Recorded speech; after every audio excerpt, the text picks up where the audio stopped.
लेकिन बीएसपी के इस प्रबुद्ध वर्ग के सम्मेलनों की प्रयागराज, अंबेडकर नगर, प्रतापगढ़, कासगंज, मथुरा व आगरा आदि जिलों में हुई भारी सफलता व प्रबुद्ध वर्ग की इसमें बड़ी जोशपूर्ण व जोरदार भागीदारी को भाजपा ने अब अपने लिए इसे खतरे की घंटी मान लिया है।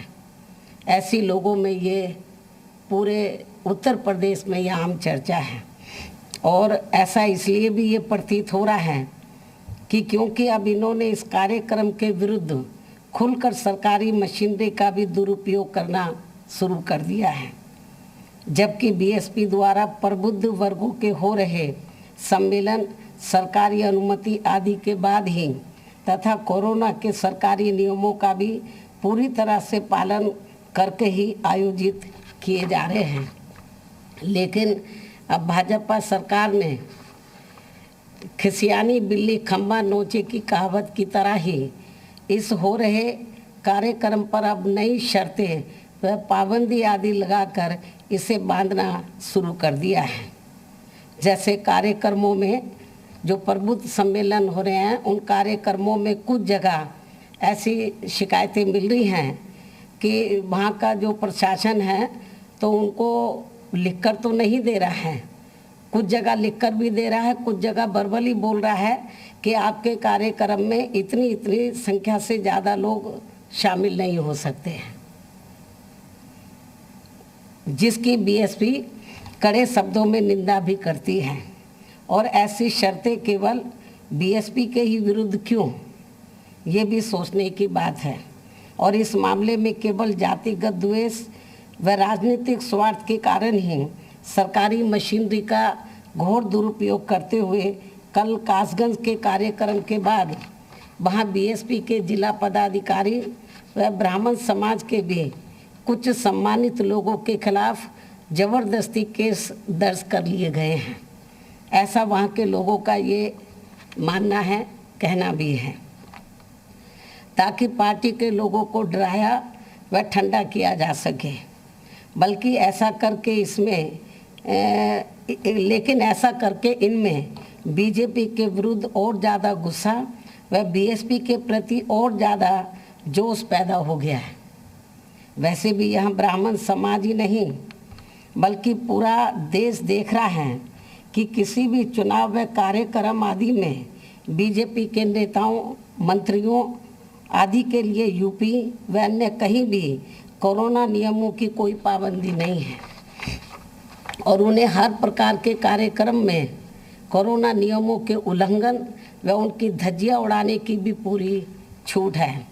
लेकिन इस मामले में विपक्ष की पार्टियों के लिए इनके नियम दूसरे हैं, जो हमें यहाँ यूपी में बीएसपी के हो रहे प्रबुद्ध सम्मेलनों में भी कुछ जगह देखने के लिए मिल रही हैं।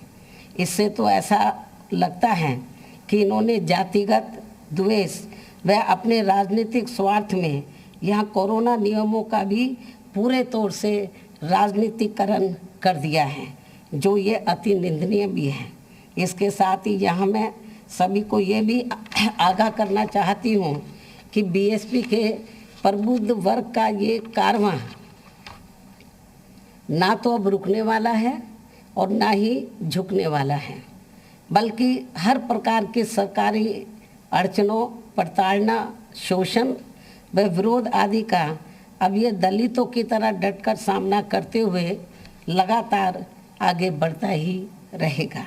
इतना ही नहीं बल्कि प्रबुद्ध समाज का ये प्रदेश व्यापी कार्यक्रम यूपी सरकार की इस प्रकार की नई जातिवादी व द्वेषपूर्ण कार्रवाई आदि का सामना करते हुए न केवल आगे लगातार जारी रहेगा, बल्कि इसके स्वरूप को और ज़्यादा विस्तार प्रदान करने के लिए अब इसे गांव-गांव व घर-घर तक ले जाने की ब्राह्मण समाज से खास अपील भी करेगा। और इसका सही व जोरदार जवाब भाजपा को आगामी यूपी विधानसभा आम चुनाव में जरूर देगा। और अब तो यूपी भाजपा सरकार की इस प्रकार की घोर द्वेषपूर्ण कार्रवाइयों से ब्राह्मण समाज को भी पूरा यकीन हो गया, विश्वास हो गया है कि बीजेपी दलितों, पिछड़ों व अकलियतों की तरह अब ब्राह्मण समाज को भी अपने आत्मसम्मान व स्वाभिमान के साथ इन्हें जीने नहीं देना चाहती है। ऐसा अब आम चर्चा है ब्राह्मण समाज में, अब ये भी महसूस करने लगा है।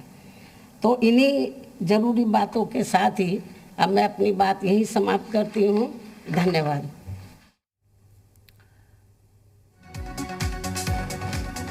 तो बसपा की ओर से प्रबुद्ध सम्मेलन जो कराए जा रहे हैं और उसको लेकर भाजपा की ओर से जो निशाना साधा गया उसको लेकर आज मायावती ने हमला बोला है बीजेपी पर और कहा कि आगे भी ये कार्रवाई ऐसे ही चलता रहेगा। सरकारी मशीनरी का दुरुपयोग सरकार की ओर से किया जा रहा है, डर दिखाई दे रहा है।